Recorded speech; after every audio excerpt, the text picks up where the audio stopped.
1945. La guerra llega a Alemania. La guerra total se volvió contra los alemanes con todo su dramatismo y alcanzó su clímax en territorio alemán. 100 días de muerte y terror. Antes de que los aliados cruzaran el Rin, se temía que la guerra pudiera durar hasta 1946. Los aliados conquistan el Tercer Reich. Para muchos, esos 100 días simplemente fueron una lucha a vida o muerte. Supervivencia o destrucción. Solo podemos imaginar el horror de esos últimos días. En cuanto a Hitler, estaba claro que se suicidaría. La única pregunta era cuándo. El final de Hitler en el búnker. La caída. Los últimos 100 días fueron sin duda los más terribles de toda la guerra para el Reich y el pueblo alemán. Los alemanes se rinden incondicionalmente.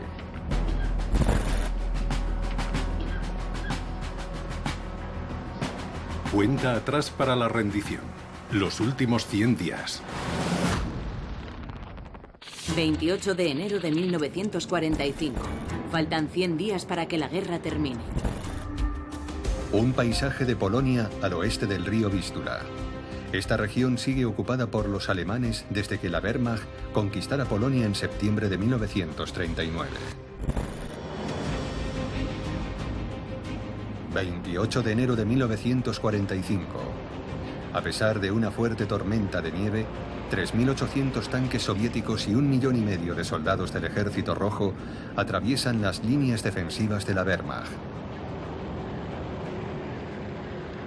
La guerra se había decidido mucho tiempo antes en contra de Alemania. Los alemanes lanzaron una última ofensiva en el oeste que fracasó, pero a finales de enero de 1945 los aliados tanto en el frente oriental como en el occidental seguían aún en las fronteras del Reich. Alemania había sido derrotada, pero aún no había sido invadida. Día y noche. Las tropas de Stalin avanzan con paso firme, eufóricas y seguras de su victoria. Quienes se interponen en su camino son aplastados. La Wehrmacht no tiene ninguna posibilidad. Las tropas alemanas aún controlan Dinamarca y Noruega, así como partes de Italia y Holanda. Al oeste, los aliados se han apoderado de Alsacia y las Ardenas. En el este, el Ejército Rojo ha llegado hasta el Oder. El objetivo de la ofensiva de enero del Ejército Rojo era destruir lo que quedaba de la Wehrmacht en pocas semanas. Porque el alto mando del Ejército Rojo tenía claro que los alemanes se quedarían sin refuerzos que enviar al frente oriental, al haber agotado los últimos en la ofensiva de las Ardenas a finales de 1944 y principios del 45. Básicamente, la Wehrmacht ya no tenía una Luftwaffe que pudiera apoyarla ni recibía suministros, por lo que el Ejército Rojo pensó que sería un trabajo muy fácil. Un noticiero proyectado en los cines alemanes retrata la heroica resistencia de sus soldados ante un enemigo superior.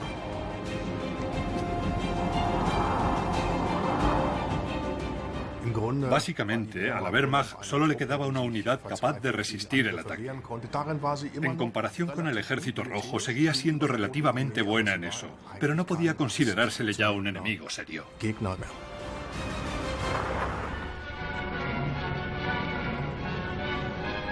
Primeras imágenes de las batallas en el este. Después de un bombardeo inusualmente intenso, masas de tanques apoyados por una poderosa fuerza aérea atacan nuestro frente con más de 100 divisiones de infantería bolchevique. El fuego incesante de todas las unidades alemanas causa enormes pérdidas a las divisiones bolcheviques. La situación en el frente oriental estaba llegando a su momento decisivo, porque el 28 de enero a los rusos solo les faltaban 3 días para cruzar el Oder y establecer puentes sobre él. Ciertamente, desde ese momento, la Wehrmacht no tenía ninguna posibilidad de ganar la guerra ni de defender a Alemania. Hitler se negaba a enviar tropas desde la bolsa de Curlandia y desde Noruega, donde había unos 400.000 soldados alemanes. De ahí la frustración de los generales que tenían que defender a su país hasta el final, y a pesar de ello, no tuvieron las fuerzas que podrían haber tenido para hacerlo. Fotógrafos aficionados del así llamado Ejército de Curlandia, aislado en Letonia, muestran el verdadero estado de muchas unidades de la Wehrmacht, Hay escasez de armas, de equipos y de suministros. Pero parece que no queda otra alternativa que luchar. Desde un punto de vista racional, es difícil entender por qué los soldados continuaron luchando. Solo en enero murieron casi 500.000 de soldados alemanes, más que nunca en un mes. Pero seguían luchando porque estaban acostumbrados, lo habían hecho durante años, no conocían otra cosa. La idea de morir por tu país estaba muy presente, tan interiorizada que muchos pensaban que era un honor que así fuera. Por eso seguían luchando, y lo mismo servía para quienes aún creían en la victoria final. En parte por la propaganda, por supuesto, pero a medida que cada vez parecía más evidente que no sería así, simplemente porque se negaban a aceptarlo. Todo lo que la gente tiene en sus armarios y cajones que no necesita en absoluto se lleva a los puntos de recogida. Es para nuestros soldados y hombres de la Volkssturm. Y, por tanto, para ti, que luchas por Alemania. La propaganda nazi muestra imágenes de la llamada Volkssturm o Ejército Popular. Como sucedió durante las guerras de liberación de Prusia, los hombres de esa milicia ahora deben defender el territorio del Reich alemán. Los líderes nazis ya sabían que la guerra estaba perdida, pero se preguntaban qué hacer. La rendición estaba descartada. Entonces, una vez movilizados a todos los reservistas, ¿qué quedaba? Solo los viejos, nada más. Ni más armas ni una oportunidad. Lo único que podían hacer era creer y odiar. Y esperar que eso fuera suficiente para cambiar el rumbo de la guerra. Pero la Volkssturm está mal entrenada y pobremente armada. Poco puede hacer para oponerse al ejército soviético. Por eso, el 28 de enero de 1945, Adolf Hitler ordena a la Wehrmacht y a la Volkssturm que formen grupos de combate mixtos bajo un mando unificado.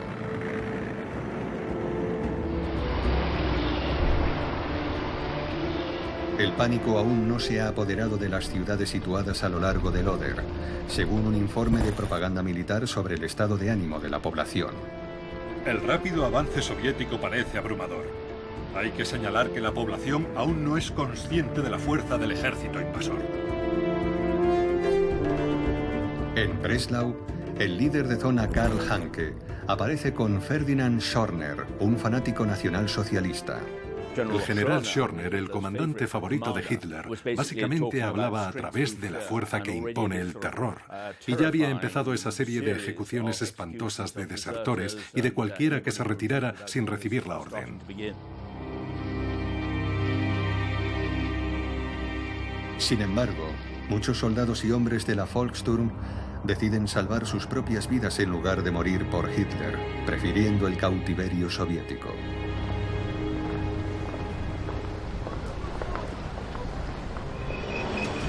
Los tanques T-34 de Stalin y del mariscal Konev avanzan hacia Breslau sin encontrar ninguna resistencia relevante. Los camarógrafos soviéticos filman estas escenas en la Baja Silesia. Como escribe un soldado en su diario, nuestros tanques lo aplastan todo a su paso, carros, caballos y todo lo que se interpone en su camino.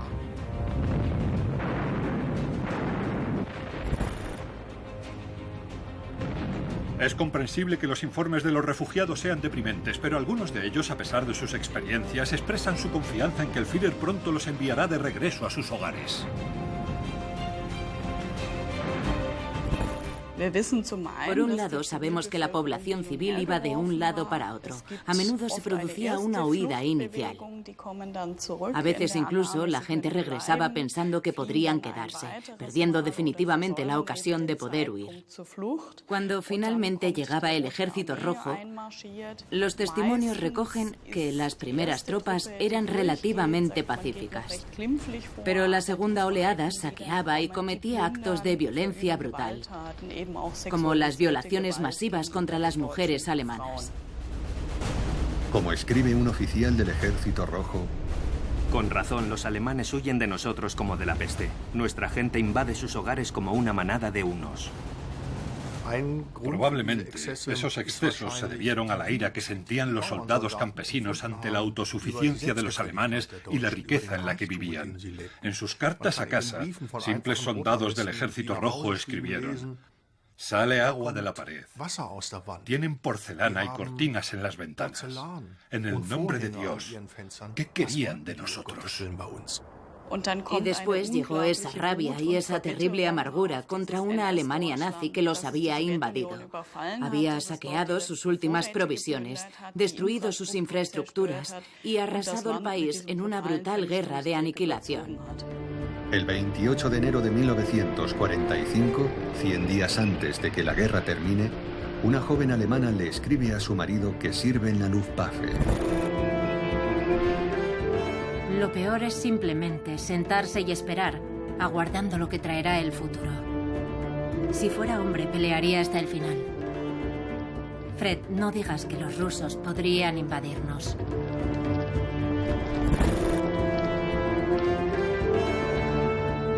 En Moscú, Joseph Stalin parece satisfecho con la gran ofensiva del Ejército Rojo. Solo en contadas ocasiones, Stalin interfiere en las decisiones militares.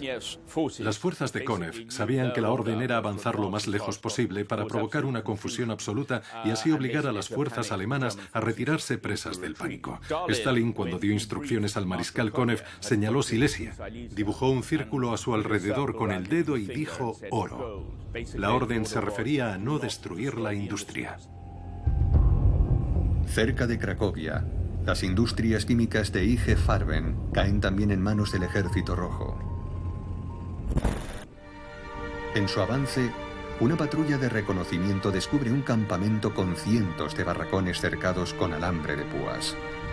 Su nombre se convertiría en el símbolo del Holocausto, Auschwitz-Birkenau. El 28 de enero de 1945, un equipo de cámaras formado apresuradamente toma las primeras fotografías aéreas del lugar. Una comisión soviética inspecciona los barracones. De los 58.000 presos que había en el campo, solo quedan 8.000. Demasiado débiles para ser transportados, los habían abandonado a la muerte. Los investigadores descubren también un complejo que aparentemente ha sido volado por los nazis. Las cámaras de gas de Auschwitz-Birkenau, donde habían sido asesinados alrededor de 1 millón de judíos europeos. Sin embargo, pasará mucho tiempo antes de que el mundo lo descubra. Stalin y la dirección comunista no tenían ningún interés en destacar el destino de un grupo específico de víctimas, a menos que las víctimas fueran ciudadanos de la Unión Soviética, en lugar de judíos. Por eso, desde el principio, el mensaje oficial fue: aquí no fueron asesinados judíos, solo ciudadanos soviéticos. Solo un año después, se harán públicas estas imágenes de los niños de Auschwitz. En los juicios de Nuremberg contra los mayores criminales de guerra de la Alemania nazi. 29 de enero de 1945, 99 días para que termine la guerra. El bosque de Urtgen, al oeste de Aquisgrán. Desde el final de la batalla de las Ardenas a fines de enero de 1945, las tropas estadounidenses siguen avanzando. En terrenos intransitables, el avance es lento. Durante meses, se libra aquí una batalla despiadada. Se han perdido más de 20.000 vidas. Ahora, las unidades estadounidenses se reagrupan para seguir avanzando hacia el Reich de Hitler. La Wehrmacht aún no ha sido derrotada, pero una y otra vez se rinden unidades enteras. El comandante general informa al cuartel general. El soldado en el frente occidental está harto de la guerra. En el oeste, los aliados han liberado partes de Holanda y han cruzado la frontera del Reich en Aquisgrán. La línea del frente se desplaza más al sur, a través de la región de Eifel. El siguiente gran objetivo es el Rin. Eisenhower, comandante en jefe de las fuerzas expedicionarias aliadas, sabe que la Wehrmacht apenas puede desplazarse y que tiene poca capacidad de combate. Sin embargo, decide avanzar con cautela y paso a paso. La estrategia de Eisenhower seguía siendo tomar posiciones junto al Rin antes de hacer un intento serio de cruzarlo. Existía una tensión tremenda entre los británicos y Eisenhower, y frustración por la forma en la que el alto mando estadounidense asumía que no cruzarían el Rin hasta el mes de mayo, debido a que el nivel del río estaría muy alto. Esa frustración era tremenda, sobre todo en el caso de Montgomery, que seguía argumentando que él debía liderar el ataque principal a Alemania por el norte. El mariscal de campo Montgomery confía en los estadounidenses. Se ordena a las tropas británicas y canadienses que avancen. Pero contra todas las expectativas, la Wehrmacht no se retira detrás del Rin tras su derrota en las Ardenas y lucha ferozmente contra las tropas de Su Majestad.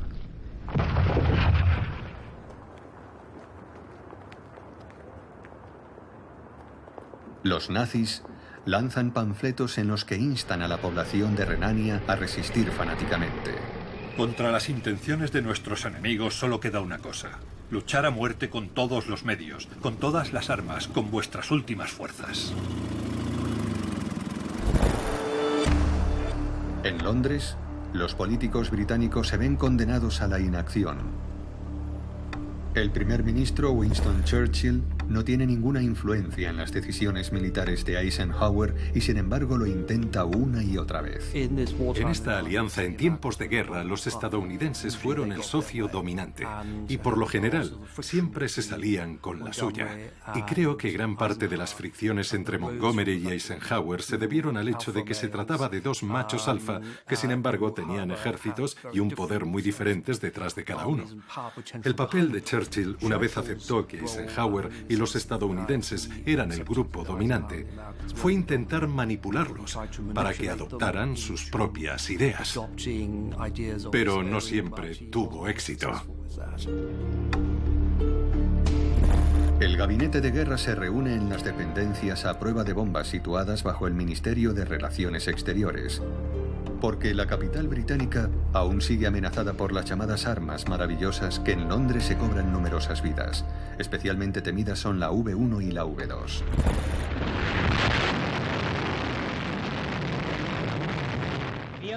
Les mostramos las primeras imágenes de un V2 volando hacia Inglaterra. Por razones de secreto fueron tomadas a una gran distancia y solo dan una débil idea de su tamaño real. A una velocidad vertiginosa, el esbelto cuerpo de acero se eleva hacia la estratosfera.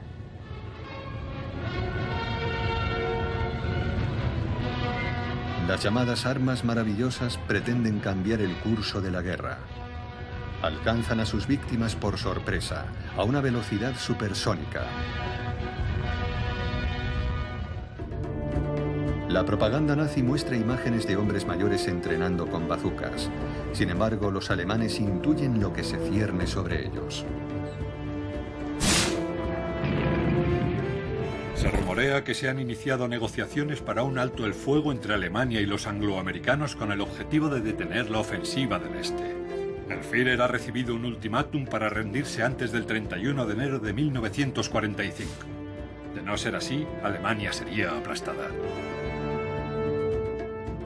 No existía una política de información real. Los rumores jugaban un papel inmenso, y los rumores son interesantes porque muestran lo que se considera posible. Por ejemplo, la esperanza en las armas milagrosas o los rumores de todo tipo sobre los pérfidos planes de los aliados.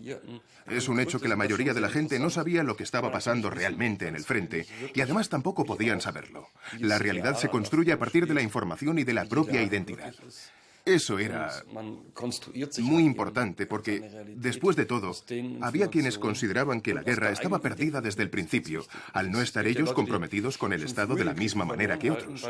Y quienes sí lo habían hecho, lo relacionaban con los avances sociales, incluida la prosperidad material, así que les resultaba difícil admitir un se acabó. Por tanto, a menudo se aferraban a sus creencias hasta que el primer T-34 aparcaba en su patio trasero. El plan de los generales soviéticos de separar Prusia Oriental del resto de Alemania tiene éxito. Sus tropas presionan a los ejércitos alemanes que quedaban y comienzan a pulverizarlos.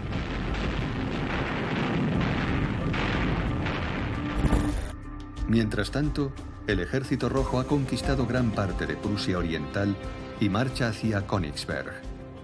Solo el puerto de Pillau y la laguna helada del Vístula ofrecen una vía de escape. Los nazis prohíben toda evacuación. Los líderes de alto rango del partido huyen en secreto y abandonan a la gente a su suerte. Millones lo hacen demasiado tarde y sumidos en el caos más absoluto.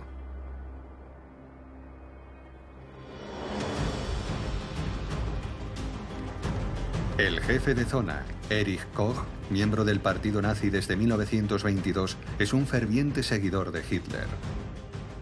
Con Erich Koch tuvimos a un nazi particularmente fanático al mando de Prusia Oriental.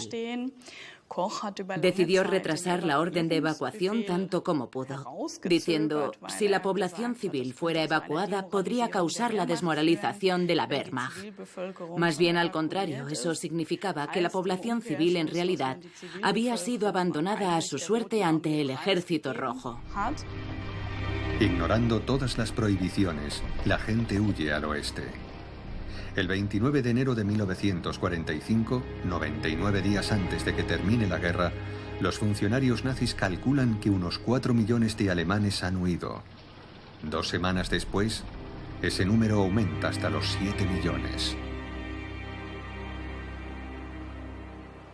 A finales de enero, la ruta de huida por carretera queda totalmente bloqueada en Prusia Oriental. A la población civil solo le quedan 2 alternativas. Una es intentar llegar a algún puerto y coger un barco que los lleve al oeste. Y la otra es huir cruzando las aguas heladas en carros tirados por caballos. Sabemos por los relatos de testigos presenciales que esa era una ruta muy peligrosa. Cuando alguien pasaba de la capa de hielo más gruesa a una más fina, existía el peligro de que el hielo se rompiera. Los carros tirados por caballos caían al agua helada y la gente moría. 30 de enero de 1945, 98 días para el final de la guerra.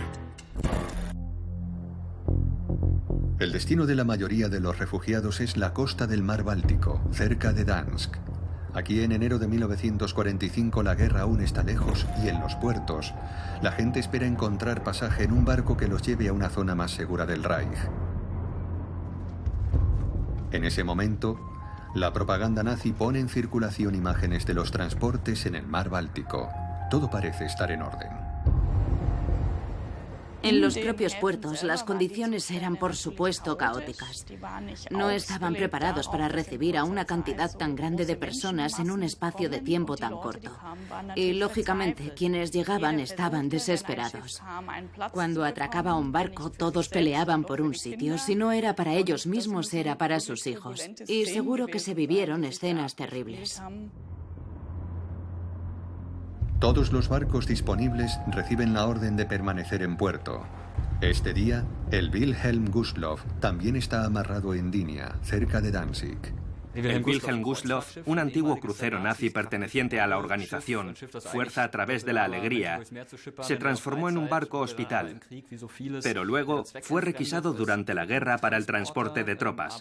Pero aquel día, principalmente, llevaba refugiados a bordo para conducirlos a un lugar seguro. El Gustloff está preparado para llevar hasta 1.500 pasajeros y 400 tripulantes. Pero el 30 de enero de 1945 viajan a bordo casi 10.000 personas. Poco después de las 3 de la tarde, el servicio secreto británico informa que el Wilhelm Gustloff ha zarpado de Dynia. La fortaleza de Breslau, la capital de la región de Silesia, será un baluarte contra el ataque bolchevique. El jefe de zona ha llamado al pueblo para defender la ciudad hasta el último hombre. Los soldados y los lanzagranadas serán capaces de detener todos los tanques. La propaganda prepara a la capital de Silesia para el ataque del Ejército Rojo. Breslau está defendida por 24.000 soldados de la Wehrmacht y hombres del Ejército Popular. Las barreras antitanques están preparadas para hacer posible lo imposible. Quienes se niegan a seguir las órdenes son castigados con la muerte.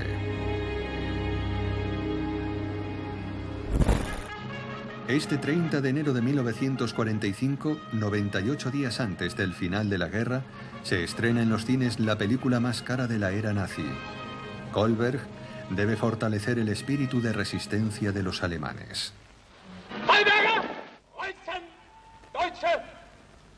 Keine Freude ist süßer als die Freude der Freiheit. Aber ihr wisst, was uns blüht, wenn wir diesen Kampf nicht ehrenvoll gewinnen. Darum, welche Opfer von dem Einzelnen auch gefordert werden mögen, sie wiegen die heiligen Güter nicht auf, für die wir kämpfen und siegen müssen.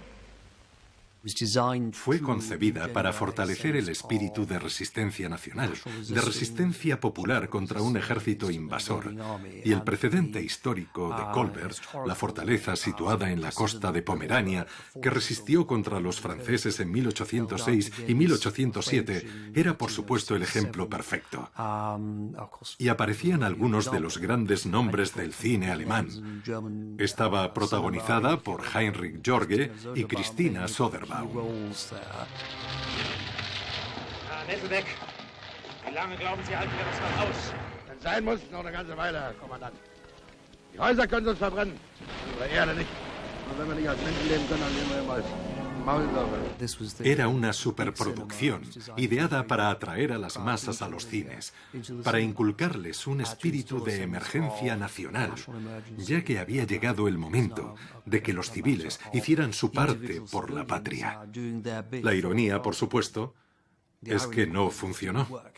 La gente no fue a ver la película, fueron a ver otra cosa. El 30 de enero de 1945, un equipo de técnicos de radio entra en la Cancillería del Reich en Berlín. En el 12º aniversario del ascenso al poder de los nazis en 1933, Adolf Hitler hablará por la radio. Deutsche Volksgenossen und Volksgenossinnen, Nationalsozialisten. Es ist unser unabänderlicher Wille, in diesem Kampf der Errettung unseres Volkes vor dem grauenhaftesten Schicksal aller Zeiten vor nichts zurückzuschrecken und unwandelbar und treu dem Gebot der Erhaltung unserer Nation zu gehorchen. Aquella fue su última intervención pública. Se le urgió a que hablara en la radio al menos ese 30 de enero, algo que no pudo evitar. Él siempre hablaba el 30 de enero. Era una fecha muy importante y aquel fue el último intento de entonar la misma vieja canción, fortalecer el destino, la esperanza, las armas prodigiosas, la moral de una población que ya había soportado tanto y reforzar la fe del pueblo en que al final todo saldría bien. Querida Inge, esta noche a las 10 el Führer hablará. Me embarga la alegría y las lágrimas inundan mis ojos de gratitud por tener a nuestro Führer, que tan alto nos eleva por encima de todo. Y él no sería nuestro si nosotros no estuviéramos a su altura. Der Allmächtige hat unser Volk geschaffen. Indem wir seine Existenz verteidigen, verteidigen wir sein Werk. Diese Verteidigung mit namenlosem Unglück, Leid und Schmerzen sondergleichen verbunden ist, lässt uns nur noch mehr an uns, diesem Volk, hängen. Es lässt uns aber auch jene Härte gewinnen, die notwendig ist, um auch in schlimmsten Krisenpunkten unsere Pflicht zu erfüllen. Es gibt deshalb in diesem Schicksalskampf für uns nur ein Gebot. Wer ehrenhaft kämpft, kann damit das Leben für sich und seine Lieben retten. Wer der Nation aber fein oder charakterlos in den Rücken fällt, wird unter allen Umständen eines schimpflichen Todes sterben. Como siempre, fue maravilloso escuchar la voz del Führer. Cuán pesada debe ser su carga. Visto así, resulta casi doloroso escuchar las palabras del Führer esperando una decisión. Pero de hecho, una ha sido tomada. Ningún milagro nos salvará, excepto el de la perseverancia alemana. En todo el Tercer Reich, los alemanes escuchan el discurso del dictador, incluso a bordo del Wilhelm Gustloff. Aunque el capitán del antiguo crucero es consciente del peligro de los submarinos soviéticos, ha decidido no seguir la ruta costera al estar sobrecargado. Con aproximadamente 10.000 pasajeros a bordo, el barco navega en aguas profundas. Pero eso es lo que permite también que pueda aproximarse un submarino soviético. El barco fue alcanzado por 3 torpedos y se hundió en muy poco tiempo. A bordo tuvieron que vivirse situaciones dramáticas. La gente debajo de la cubierta no pudo salir. Había personas atrapadas en la piscina del barco, en su mayoría enfermeras, que no podían salir. La cubierta estaba helada. Los botes salvavidas se congelaron. Estaban en mitad del invierno con el mar Báltico helado. Cualquiera que caía al agua, que estaba a solo 2 grados, moría instantáneamente. Los supervivientes fueron pocos. Las posibilidades de sobrevivir eran mínimas. Los que no murieron ahogados lo hicieron por congelación. Con la popa alzada, el Wilhelm Gustloff se hunde en el mar Báltico. Es una visión horrible para los supervivientes que flotaban en el agua en balsas y botes. Pasan más de 2 semanas antes de que el pueblo alemán se entere del desastre. El periódico Nachrichten für die Truppe, Noticias para las tropas, informa que el barco de refugiados se hundió en 15 minutos. 932 pasajeros pudieron ser rescatados. Se calcula que fallecieron 7.000 personas. Los cadáveres fueron arrastrados por las corrientes hasta la costa de la bahía de Dansk. Aún se desconoce el número exacto de víctimas. 3 de febrero de 1945. 94 días para el final de la guerra. Las antiguas torres antiaéreas de Humboldt-Hain en Berlín. Durante la Segunda Guerra Mundial, los bloques de hormigón armado protegen el centro de la ciudad de los ataques aéreos británicos y estadounidenses. Los cañones de gran calibre montados en las torres pueden disparar hasta 28 ráfagas por minuto.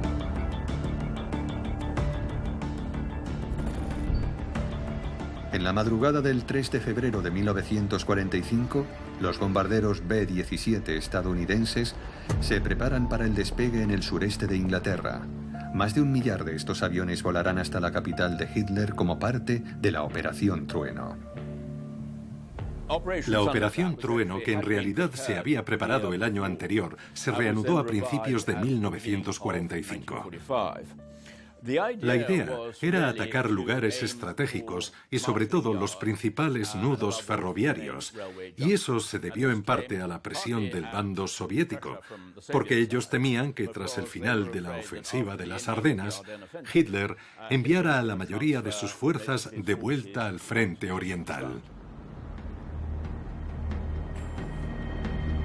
Nunca antes los aliados habían lanzado una flota de bombarderos tan grande sobre Berlín a plena luz del día.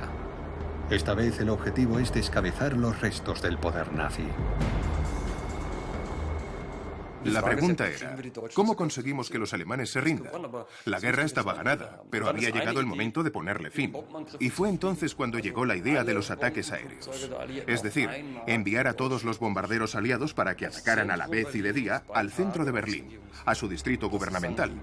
Ese era realmente el concepto.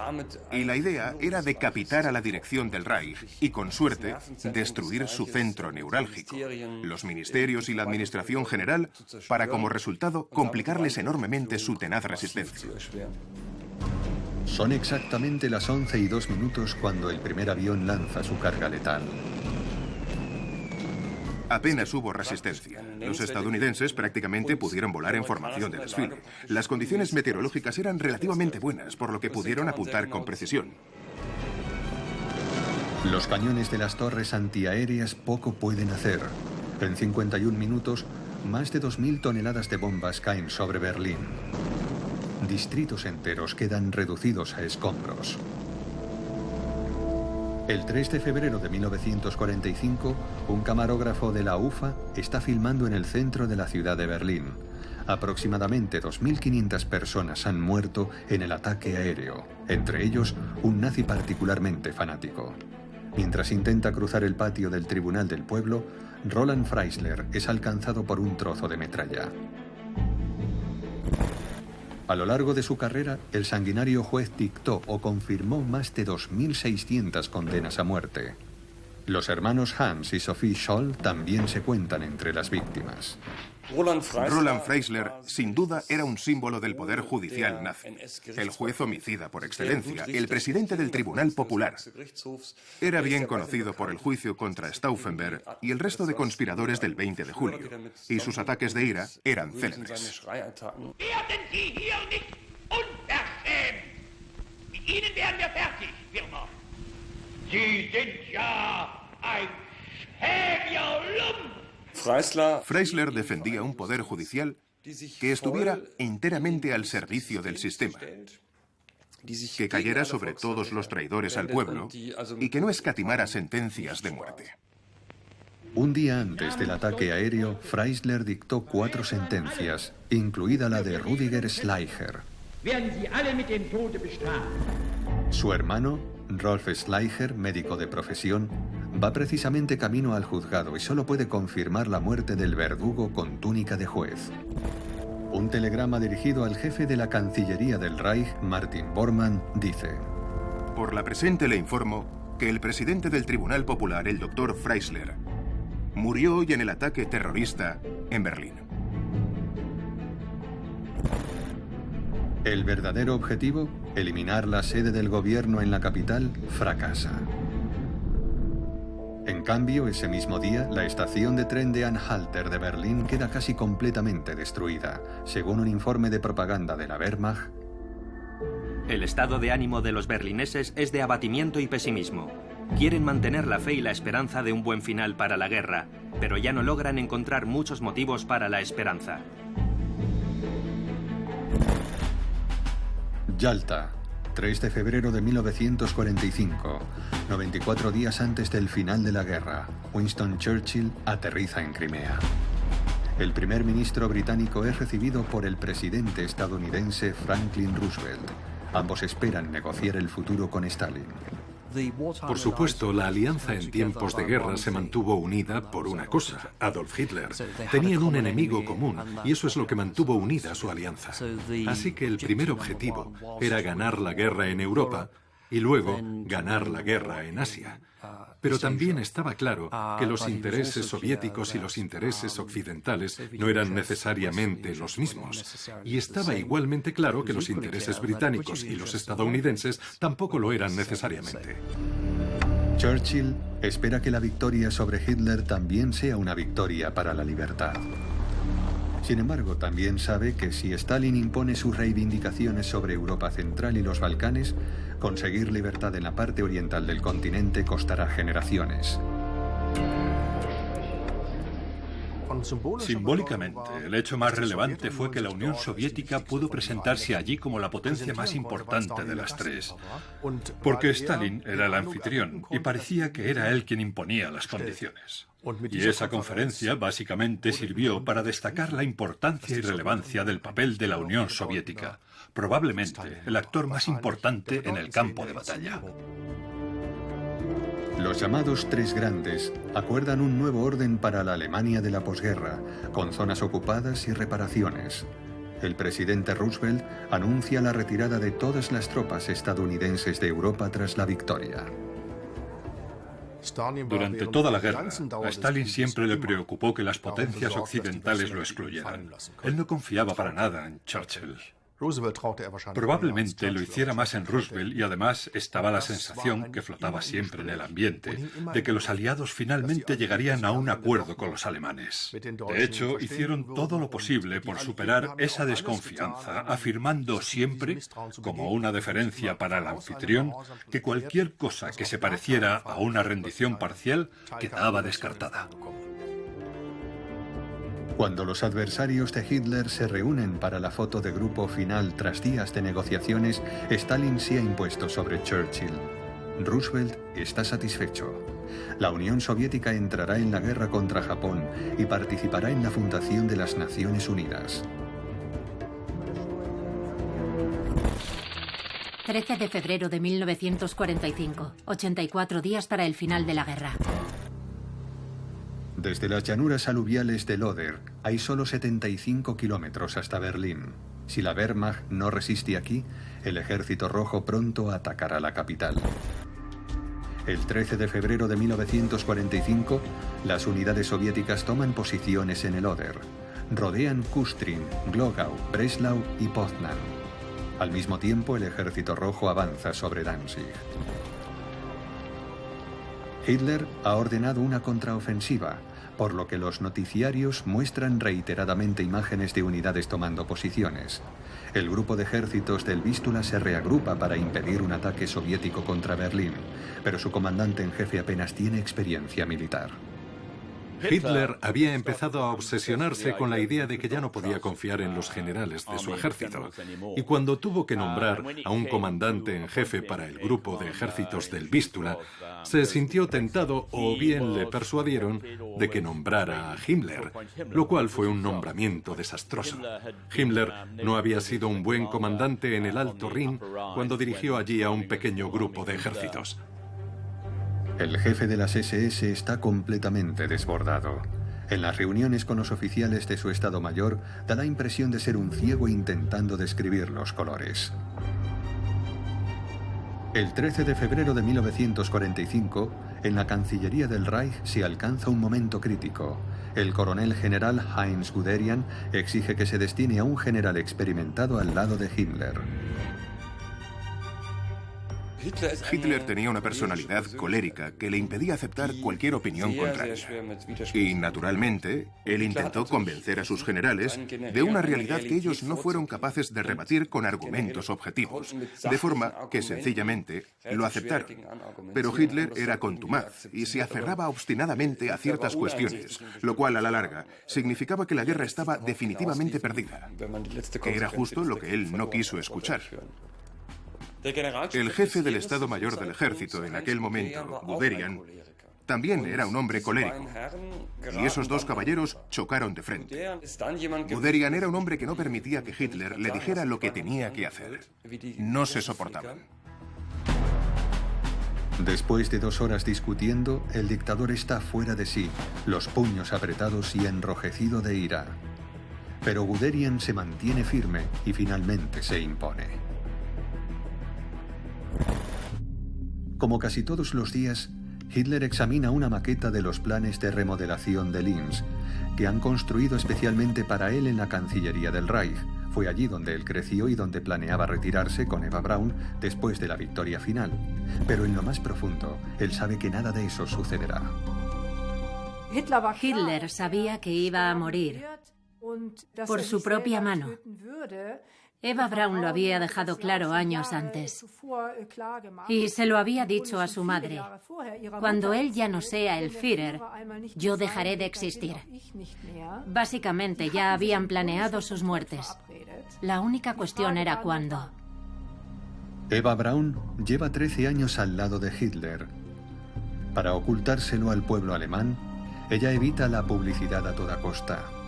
Oficialmente trabaja como ama de llaves en la residencia de montaña Obersalzberg, cerca de Berchtesgaden. En contra de su voluntad, llega a Berlín desde Baviera y se muda a un apartamento en la Cancillería del Reich. Eva Braun seguía de celebración. Planeaba una fiesta para su 33 cumpleaños. En principio eso es algo comprensible, pero estas eran personas que prácticamente habían puesto fin a sus vidas, al menos ella, Hitler y algunos más. Ellos sabían que no podían seguir adelante, así que, ¿por qué no celebrar otra fiesta? Eva Braun ha hecho testamento y se despide de su familia y amigos en Múnich. 13 de febrero de 1945, 84 días antes de que termine la guerra. Casi 800 bombarderos británicos vuelan en dirección a Dresde. A las tripulaciones se les ha dicho que el ataque aéreo servirá para destruir las principales rutas de transporte y ayudar al Ejército Rojo. No hay mención a los numerosos desplazados refugiados en la ciudad. Stalin estaba preocupado y de hecho en la conferencia de Yalta hubo nuevas peticiones de Antonov de la Stavka para que atacaran las principales conexiones ferroviarias. Eso era muy importante y una alta prioridad para ellos. Y esa fue una de las razones por las que Chemnitz, Leipzig y Dresde fueron elegidos como objetivos en ese preciso momento. A las 9:45 de la noche, las sirenas de ataque aéreo resuenan en todo Dresde. 3/4 de hora después, desde 6.000 metros de altura, una cámara automática filma el lanzamiento de bombas altamente explosivas e incendiarias. Esta vez no hay ataques selectivos. Dresde queda destruida casi por completo. En 15 minutos, el centro de la ciudad arde en llamas. Al día siguiente, la Fuerza Aérea de los Estados Unidos ataca con sus fortalezas volantes. Luego llegó una oleada de ataques sucesivos, 4 en total en solo 2 días. Y sobre Dresde se lanzaron más bombas que en cualquier otro momento sobre cualquier ciudad alemana, principalmente bombas incendiarias. Eso fue lo más devastador.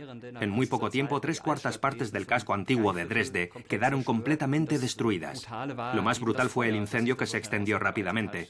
Muchos de los que huyeron a los refugios antiaéreos, algunos de los cuales estaban mal ventilados, murieron asfixiados. Los que estaban en el exterior fueron succionados por el fuego, lanzados al aire, derretidos en la calle y con pocas posibilidades de sobrevivir.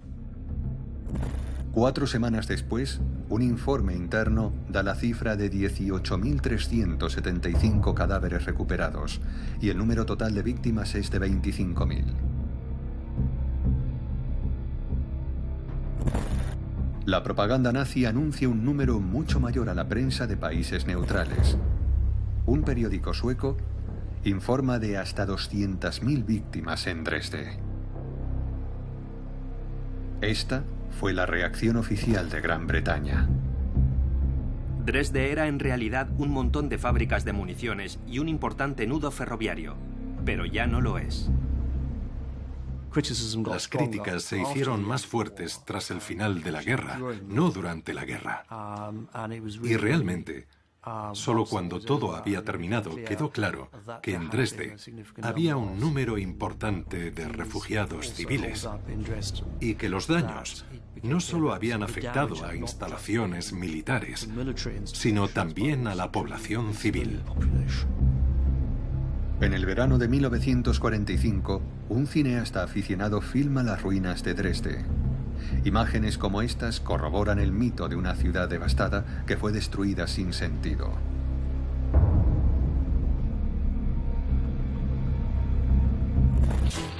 ...3 de marzo de 1945, 66 días para el final de la guerra. Con sus dientes de dragón de hormigón, la línea Siegfried, cerca de Aquisgrán, protege la frontera de la Alemania nazi. El 3 de marzo, el primer ministro británico, Winston Churchill, pisa el Reich de Hitler por primera vez.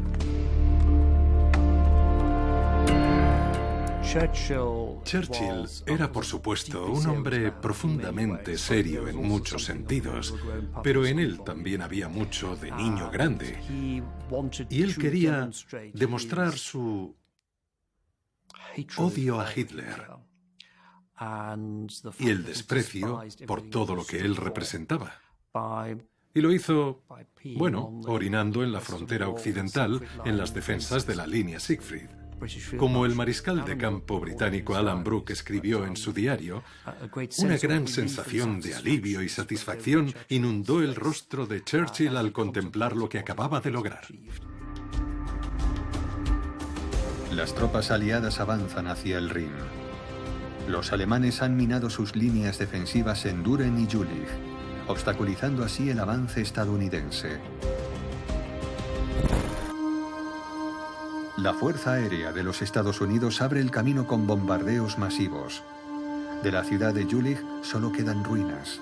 Sin embargo, las bajas estadounidenses en esta sección del frente son elevadas. Los camarógrafos del Cuerpo de Señales de Estados Unidos siguen el avance. Un equipo llega a Jülich el 3 de marzo de 1945 para documentar la visita del comandante en jefe. Dwight Eisenhower detesta a los alemanes por toda la miseria que han causado en el mundo, pero también por obligarle a bombardear sus ciudades y a proseguir esa guerra sangrienta.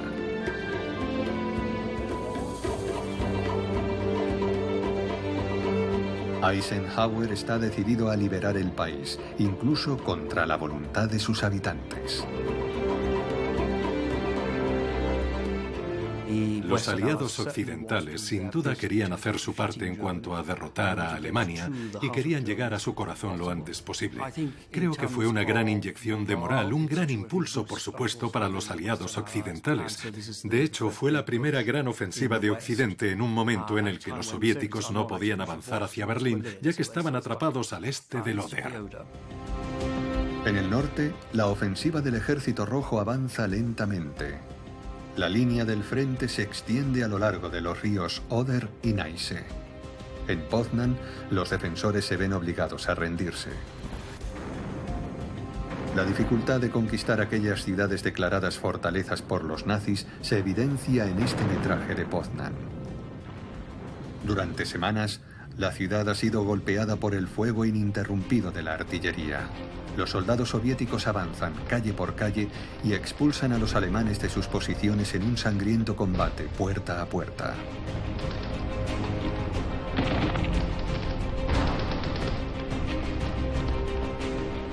Solo después de 4 semanas de combates feroces, los defensores se rinden.